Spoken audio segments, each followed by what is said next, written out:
Assalamualaikum warahmatullahi wabarakatuh. Saya Sayla Tiara Putri dari 18 MJE NPM 1840102446. Di sini saya akan menjelaskan pemahaman saya mengenai standar kinerja dan tujuan penilaian kinerja.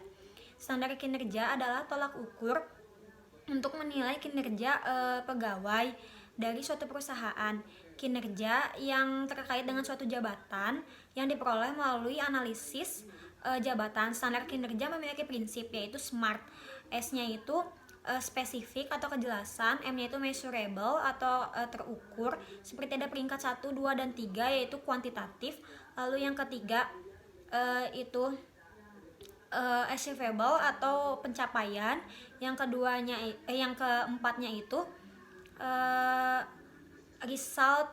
result oriented atau berdasarkan hasil. Lalu yang kelimanya itu time frame.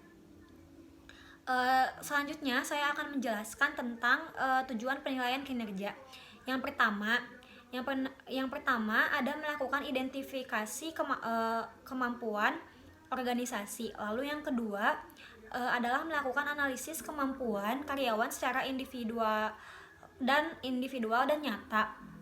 Lalu yang selanjutnya ada menyusun prestasi kinerja pada masa yang akan datang. Lalu yang selanjutnya ada mengukur sasaran pada masa yang akan datang.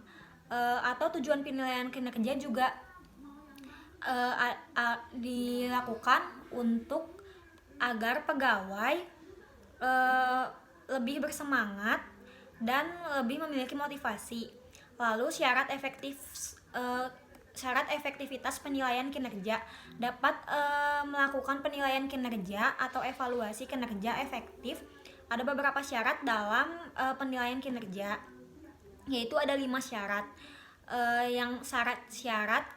Syarat yang pertama yaitu ada relevan, yang ada kaitannya yang jelas antara elemen tugas dan dimensi-dimensi yang dinilai dalam lembaran penilaian. Lalu yang kedua ada sensitivitas, yaitu penilaian yang digunakan yang dapat membedakan antara pegawai yang efektif dan pegawai yang tidak efektif. Lalu yang ketiga ada reliability, yaitu hasil penilaian yang diperoleh untuk menunjukkan konsistensi yang tinggi.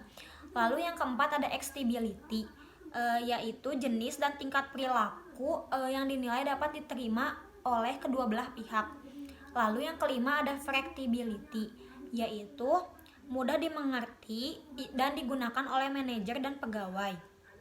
Lalu selanjutnya ada KPI. KPI adalah sebuah alat ukur yang digunakan oleh perusahaan untuk mengukur kinerja karyawan dalam memenuhi tujuan strategis dan operasional perusahaan.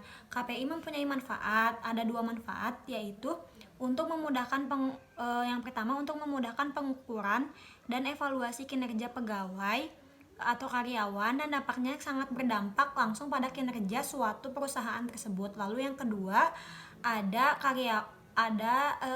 karyawan menjadi lebih paham akan ekspektasi dalam perubahan tersebut. Lalu yang selanjutnya adalah tahapan pembuatan KPI. Tahapan pembuatan KPI ada 4, yaitu yang pertama ada identifikasi target, yang kedua ada identifikasi faktor sukses, yang ketiga ada identifikasi faktor yang perlu dikontrol, dan yang keempat membuat standar penilaian kuantitatif dan kualitatif seperti kerja keras dan lain-lain. Sekian pemahaman saya mengenai standar kinerja dan tujuan penilaian kinerja. Wassalamualaikum warahmatullahi wabarakatuh.